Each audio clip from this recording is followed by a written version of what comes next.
All right, well, Right, so welcome to the welcome. Crossroads podcast.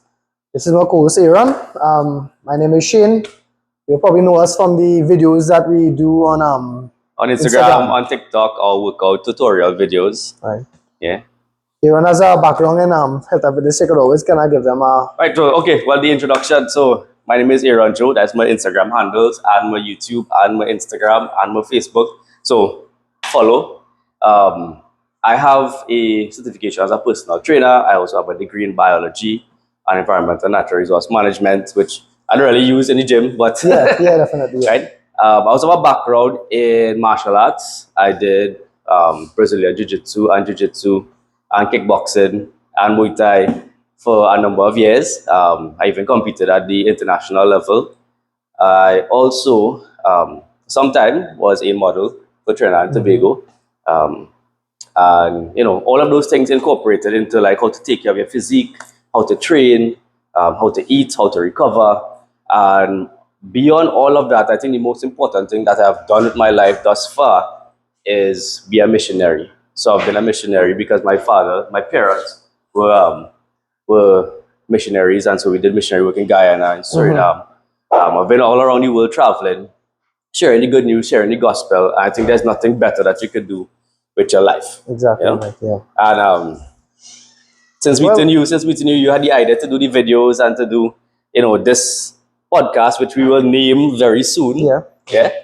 Yeah, it was something we had been talking about in the gym actually where we met. We actually talk about doing the videos and we approached you and actually, well, why not do a podcast, because the basis of the podcast was to really reach out to the younger generation to show them, okay, well, you could live a life in Christ and you could have you could go to the gym and you could still do the things you want to do. Yeah. Because a lot of us, maybe I jump ahead, a lot of us have the notion in our mind, well, when we think about Christianity, we start to yawn. I remember when I was in my 20s, when my mom told me about going to church and about fasting, I didn't want to hear about these things. Yeah. I was like, and she had asked me, she said, so why you don't serve the Lord? I was like, it have too much rules. You can't drink, you can't lie, you can't date and get physical. Yeah. So it's too much rules, but later down, I understood, well, those rules are there to actually protect you from self-destructing yourself or destroying yourself. Yeah. So I think like you came from the background of you had to get to know Christ. Yeah. Right? I mean everybody have to get to know Christ. But you came from the background of having to get to know Christ without actually being forced into the church. I mean I say like that. Yes, yeah, But yeah.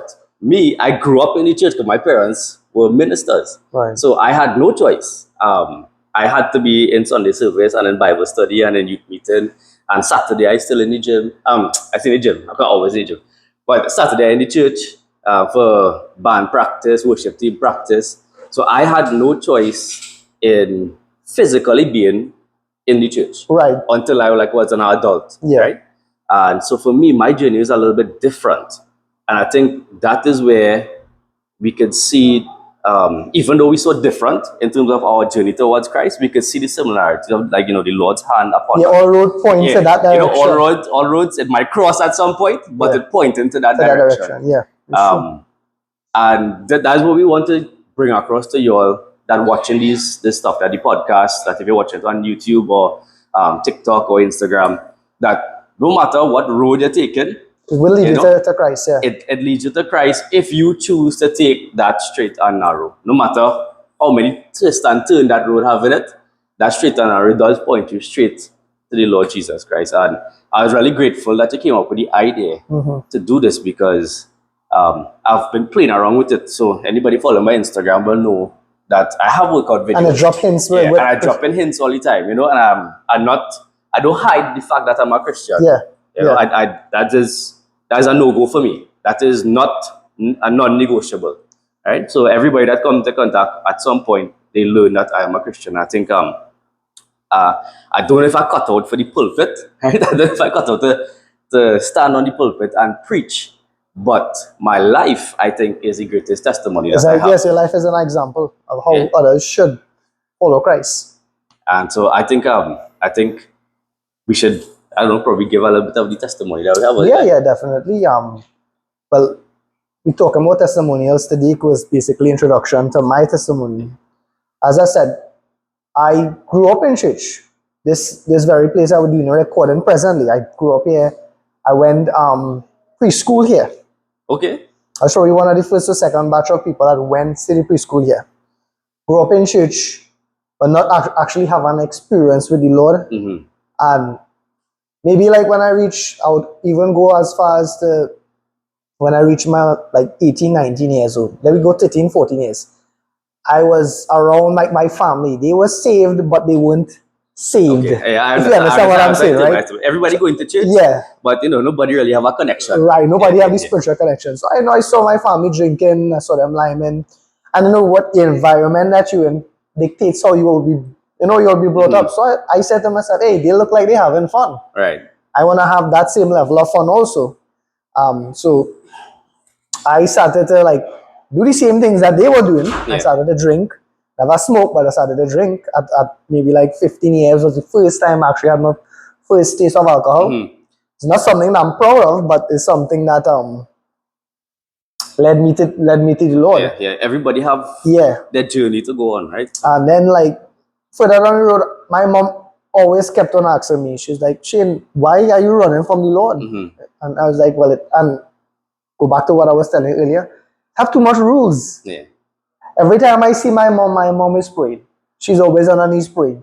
And she's been married and my dad, not being the most Christian person also too, is like, you serving the Lord faithfully. And this is the trials that you have to face. I said to myself, is it really worth it? Is it really worth having that relationship with the Lord? And you have to see all these troubles. So fast track to maybe 19 years. And all the guys would probably agree with me who get saved. You find yourself in an unchristian relationship with a female and they get caught up. So the young people say they catch feelings. We catch feelings then. Right. So I was real hooked in the sense that I couldn't see the different shades of grey then. Right. All I could see was one color and one color alone. And I tried my best coming down to the end of that relationship to really break off tie with that person. Mm-hmm. Honestly, I tried every single thing. I tried changing maybe my phone number. I tried not calling, but because of soul ties, and it's something that the church doesn't talk about, is that many of us have had intimate relationships with the opposite sex. Yeah. And we don't understand the repercussions of it. Now, when a soul tie is formed, as I have learned now, it's really hard to break because it's not just your soul, it's your soul and that person's soul coming together to become one. Yeah. So it's your feelings, their feelings, their emotions, your emotions. Everything is intertwined. And I'd reached one place that said, this is how I thought. I said to myself, I was like, you know what? I can't get over this woman. So let me try this Jesus thing. Right. Although I don't believe in it, let's try the Jesus thing. So I started to come to church, started to do the worship, do the things that what my mom wanted me to do to appease my mom also. Right. And there was one particular Sunday during the worship here that I was really in the song, I was really worshiping and singing along these songs. And this small voice said to me, you know that I love you. And I'm telling you, Aaron, that was the most soothing voice I've ever heard. Yeah. I've never felt that form of affection or love.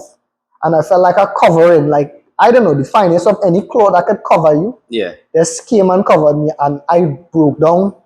I don't know if anybody saw me, but I know I broke down. I was like, I was like, I'm doing so much wrong. I doing so much wrong at drinking, alignment, at being in places I'm not supposed to do. And you still love me and you still want me to be in your presence. And fast forward to that, even like a couple of months, we still had things to break out. But I remember lying down home on the sofa, and this word intimacy came to my mind, or came to my spirit, then I would say no.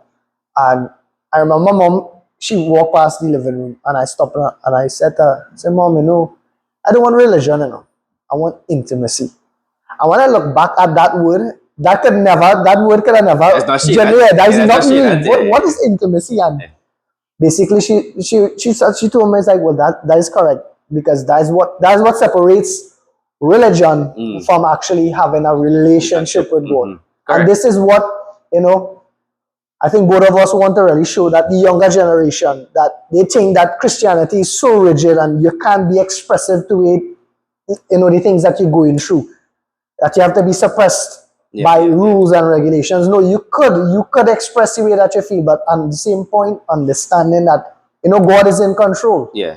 Yeah. But what about your testimony that really led you to that place? So, just to kind of, not to segue yet, but talk about expressing yourself, and we have this thing where in the church, a lot of times we say we are in the world but not of the world. Yeah. Right? That's this saying, and it kind of goes with the connotation of you can live your life here and there, but you can't be a part of anything that happens, which I don't really agree with, because if you're not a part of daily life, then what's your human experience? Right? How are you gonna meet people? How are you gonna share? How are you gonna be that light that we're supposed to be, or the salt that we're supposed to be?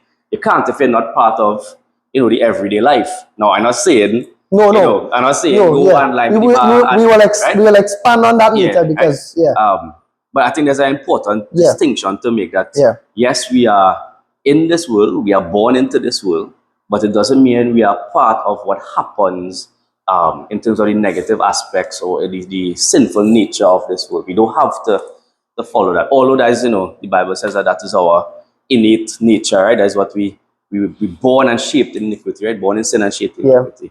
But I was talking about born. So my story was that I was born literally in church service, right? Like not in an actual service going on, but my parents were already ministers by the time I was born, and so I didn't know anything except church, And so growing up, it was just normal to go to church, to go to all these services and Bible study, and so passively I was picking up information here and there. For me, it was more of a routine rather than a connection. Right. So I would go to church because, yes, I had to go to church. Mommy and daddy going to church. I had Yeah, to go normal to, thing right? in a Christian house. Right? Yeah, Mommy and daddy go to church, I had to go to. And so early on, we would have done, like, I think my first mission trip with my parents, I was like 3 years old. Right? And we'll see if we get some clips to show, also pictures. I think like I had a broken arm, and that was my first trip, and I broke my arm the night before traveling.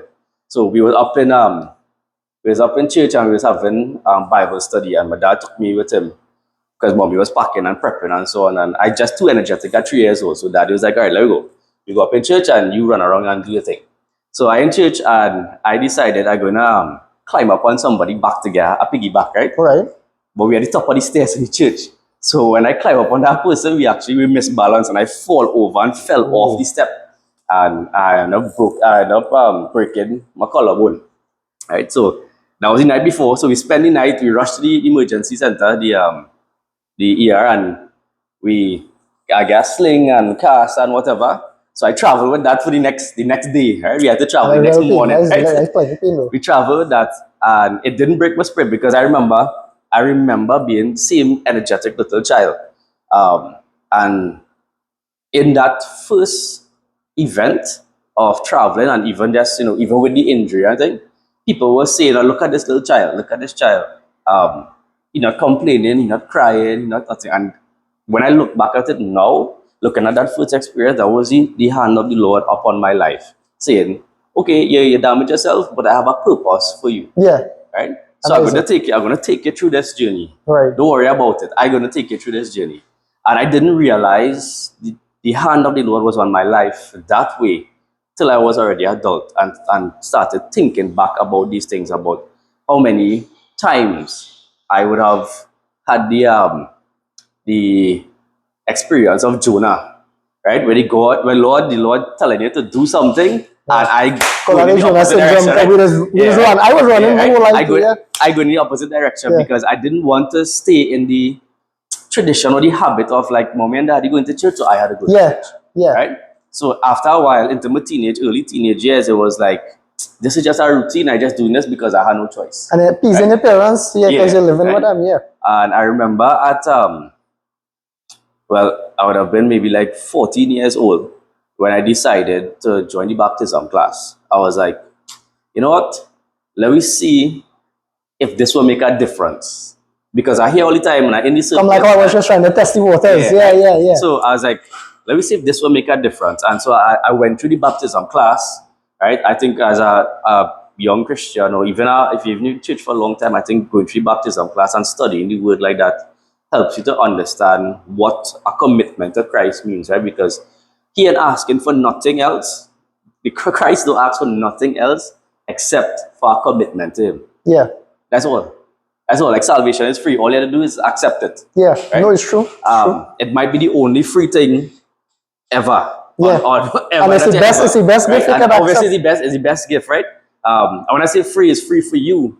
It wasn't free for him, right? But so I went to the baptism class and actually get baptized in a pool. It was the first class in the mission trip or the mission work of Suriname, and I got baptized in a pool. And the baptism itself, I've been real open, the baptism itself didn't mean anything to me. Like going down under the water and coming back up, Yeah. that I didn't feel, like a whole new person come out of the water and thing. I was like, all right, okay, this was us. They tried to drown me under the water for a little bit and I get back up, right? But in the days and weeks after that is when I realized that I literally let go. The physical act of the baptism was me spiritually letting go of all the ideas I had before of, this is just church and this is just me following routine or appeasing my parents. And it started to become where the word of God started to come alive to me. Yeah. So you would read your Bible before because you had to read your Bible, but you just read it just to read it, to say, okay, well, yeah, I read through chapter 2 of John and I close it, right? But then you started reading and you realize the word comes alive. There's new meaning. There's actual inspiration coming from the words, and then you start feeling that little voice, right? I don't know if that is what the Lord new method is after, in the New Testament, right? Because in the Old Testament have all these big grand gestures and tower of fire and plagues and the voice of the Lord like thunder. And in the New Testament is different, Yeah. right? His method, I should say, of communication is a little bit different. And so I felt those little words, those little things, you should be an example. Be careful where you're going. Be careful what you're saying. That's still a small voice. That little voice, right? That was that, and it started. Somebody's voice was like, okay, look at this chapter now. Okay, pause here and go back a couple of chapters. Go back to this new book, right? And I started to realize that, okay, it had all these intertwining connections all the way from the Old Testament into the New Testament. It's connected. Right? Yeah. And it started to become one coherent story for me. Yeah. And one coherent message. And then also I realized, okay, this cannot be the work of people. It can't be that people just decide to put these books together. Yeah. And the message is the same over the span of thousands of years. Right? And, I just started listening more to this little voice. I know it wasn't my voice.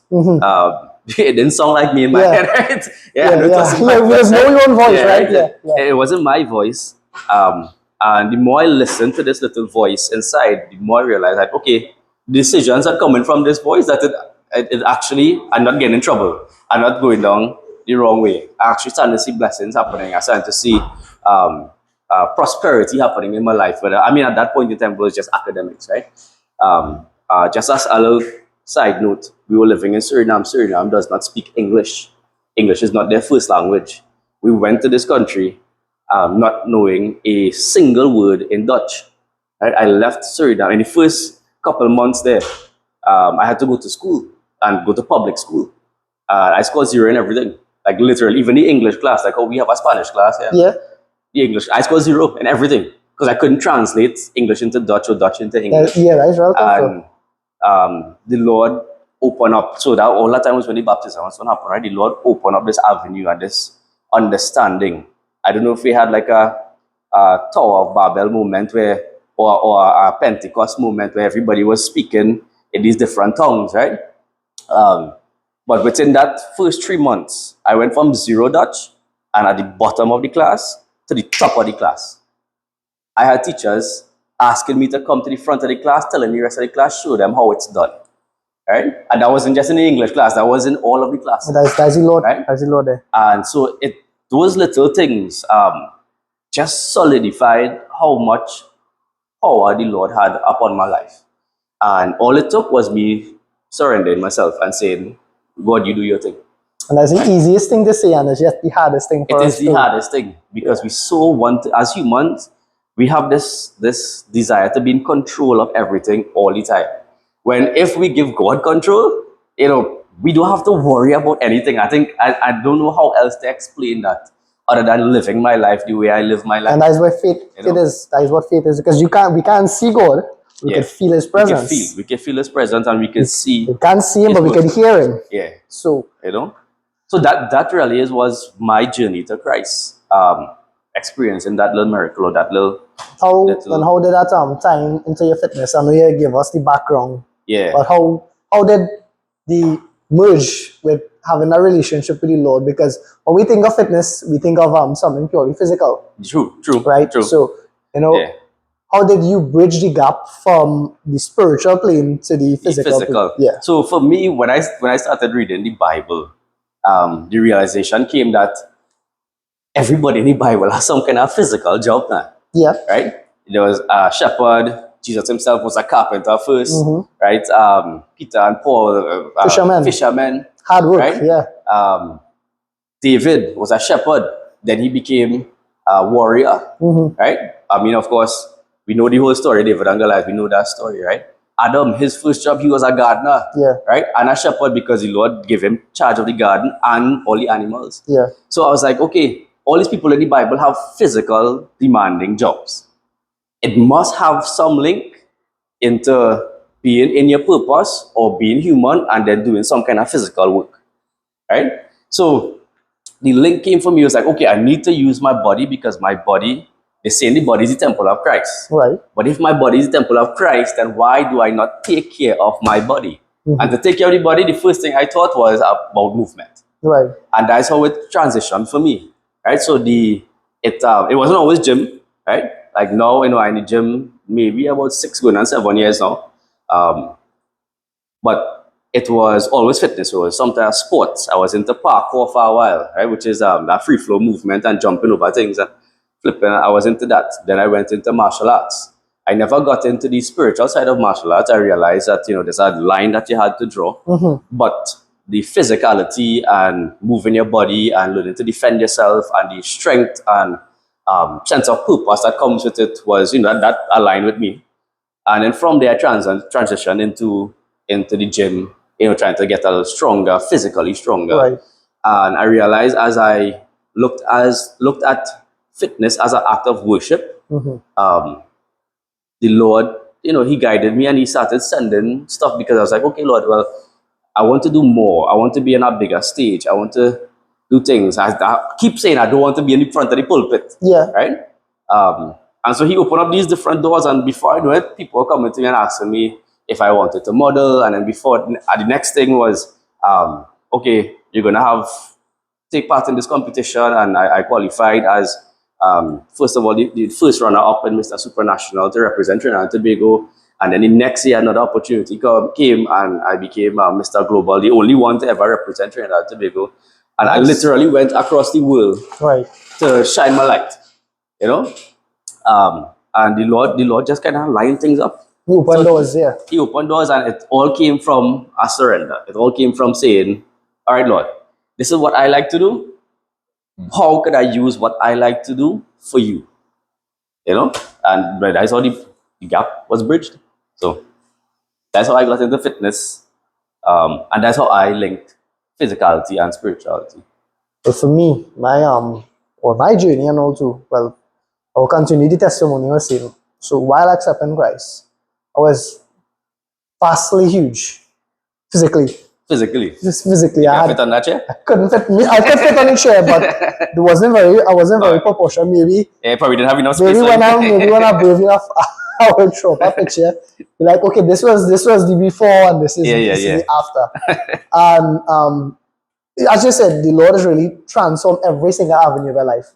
Academic, physique, your mental capacity, every single thing. So when we accept Christ, He really works on the overall man. Yeah, And yeah. that's what we think, because when we think about Christ, we only think, oh, it's only spiritual things. You're Yeah. praying alone, and you only, like everything is church. No, the Lord is culminating you as a whole individual. So you True. become Yeah. wholesome. True, true. So when I accepted the Lord truly in my heart, I said, you know what, I want to start doing something about my weight. So we had a treadmill home, only a treadmill Right. home. So I did every day after work, I started to do like half an hour on the treadmill. And we came like 40 minutes, I would do a workout or what have you. And I felt like it wasn't really cutting it. Although I did see some drastic changes. So my mom used to drag me to intercessory prayer meeting. Every church have prayer meetings. Yes, and yes, yeah. we would know, and whoever listening here would know and know too. Anytime you call a prayer meeting or intercession, is only a set of women. You ain't seen no man in no prayer meeting. So I was probably like probably the second guy existing in that prayer meeting. Yeah, you at and the that point. pastor. So before we had actually started prayer meeting, we used to go at his house, Right. and then we started prayer meeting upstairs. So he was showing us a clip of something on TBN, and he was showing and he was sharing with us, and that's still voice that you was hearing. I mean, I began to hear that still voice myself. So instantly, and it might sound crazy, but it's actually not crazy. I saw two roads in while I was we sitting on here, and I saw two roads, and the two roads, one was a very nasty road, and one was a very wide road. Now we know this story, because you can say, well, Shane copy. Sorry, no, I swear, no swear, but I'm sure this is what I saw. And I heard the voice of the Lord tell me, He's like, I'm giving you two options. You follow the road I have laid for you, and I will give you the desires of your heart, or you follow this road, and it will lead to destruction. So your boy thought he going crazy. And when I came out from the vision, I was like, nah, maybe it's just me. I hear that voice. And my pastor, he stood behind me, and he said the same thing that the voice told me. So I was like, okay, well, then this is really the Lord speaking to me. Right. And that is something we just say a lot. We just Confirmation. yes, we just always get confirmation. So that same night, my pastor, he was into bodybuilding, and he went to nap. So he was a professional bodybuilder. Okay. There's some pictures with him too, where he said actually do limbo and all too. So impressive. His physique top tier. I have to show you the picture, but I basically was like a lost sheep. So everything I needed, I went to my spiritual father and asked him. I was like, it's like, Pastor, I want to start the gym. Yeah. And he's like, sure, man. Like in his normal tone, he's like, sure. He's like, a man with your testosterone level, you need to exercise and get it out. So I didn't understand what he was talking about, but now I understand what he meant. So, and there is when I kind of enrolled myself into the gym. Yeah. It wasn't nice because, I was still kind of big, but I kept at it. And eventually, self-confidence began to kick in. And I never looked back from there. Yes, we have highs and lows. And there was a point in time, and there's like my testimony with my job. I was insured self, and I didn't have a job. Having subjects doesn't mean that guarantees you a job. Yeah, especially now. That was there now. Yeah. Now, even though you have a degree, you might have a master's. Sometimes having the degree and the master's is the blocking from getting the job because it's like we can't pay. And we need the favor of God. Yeah. We need the favor of God to grant us this. I only had $100 in my wallet at that point in time. And mind you, that was my mom. She gave me that $100. Everybody have a bottom of the barrel Yeah, story, right? that was right. So I was like, I still testing the waters with the Lord. So, time to give offering now. I said, Lord, if you're really real, and if this thing really real, when I plant this seed, let me get a job. Now, I didn't go into details like I will go into details now with the job. The next day on, my cousin, he was working at a hardware, a big hardware. I don't want to call the name, but a very big hardware in Trinidad. And he called me and said, you looking for a job? I was like, yeah. The next day. And I didn't even think about, okay, that was the Lord answering my prayer. Because when I look back at it, then my mind was blown. And I went there and I got the job. And from there, the Lord started to promote me from like warehouse attendant to inventory clerk to inventory supervisor to purchasing supervisor. So it was, as you said, to add to what you were saying, it's just like the Lord And when you look at what the Lord is doing, it's like you in the back seat and the Lord just in he that driving, driver, he he's driving, driving that seat, and he's Jesus like, take the wheel, right? yes, it's like, wait, you actually doing all these things? Yeah. And when I think about where I have been before personally, there's nothing that I could have done except I surrendered to the Lord Yeah. piece by piece. And I've been in the gym since maybe like 2011, maybe 2011, Okay. Yeah. and I try to inspire the younger generation that you know what you could still live a life fulfilling what you want to fulfill and still serve the Yeah, Lord. you can still have your dreams and your desires, and maybe that even comes from the Lord, Yes, right? yeah. And you can do it. You can do it and be a good Christian. And being a good Christian is not being a perfect Christian. No, Because there's only one that was perfect, and right? And that's the Lord Jesus Christ, Yeah. right? And nobody else perfect.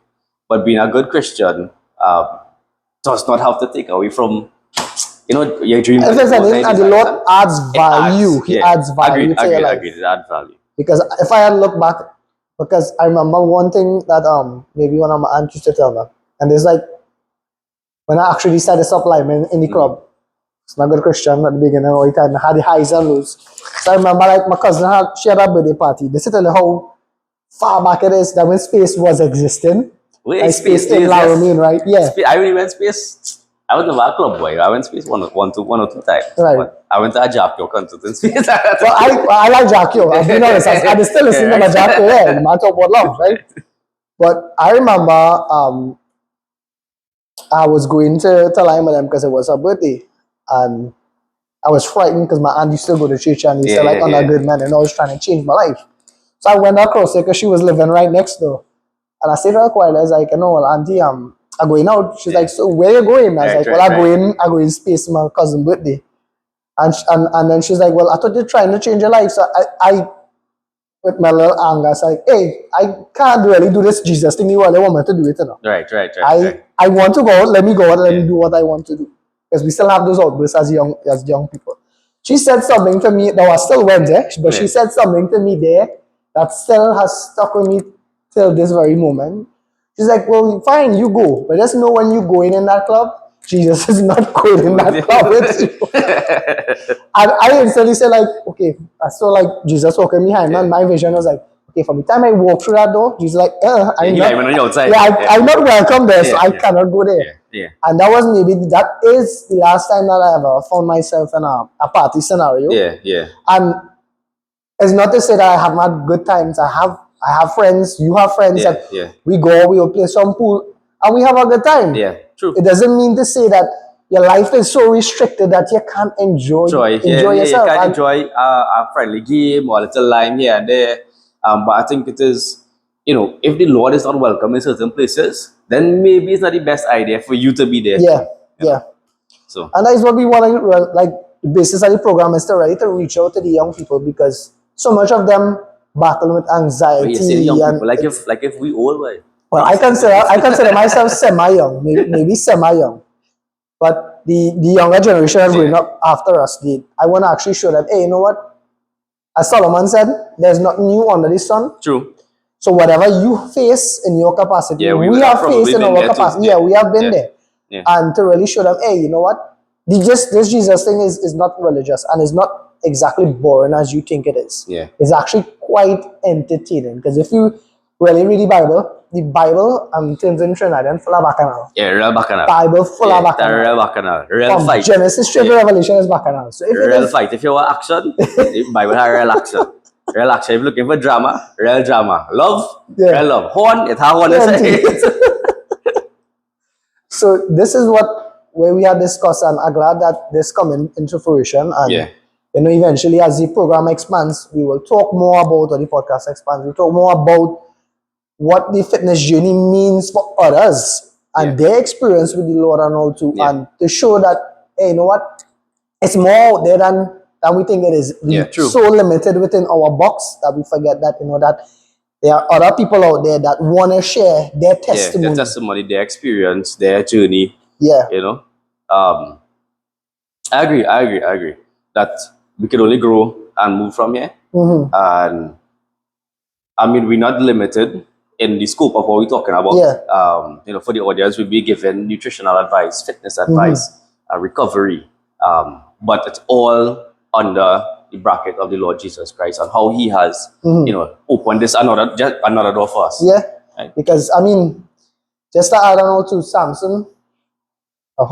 Samson was, and I think, you know what, maybe we could discuss this, but just to touch on something that I was thinking today as young men, that young men have a problem with lust. And we are in the gym regular, and it's something that if you find, okay, see me in the gym, and then all of a sudden, see me vanish and go in a corner. It's not that I'm not socializing, it's just that I try to preserve my eyes from looking to something, you know, that people like to dress a certain way in the gym. It could be provocative, and everybody on the body positive movement. So, you know, wear what you want.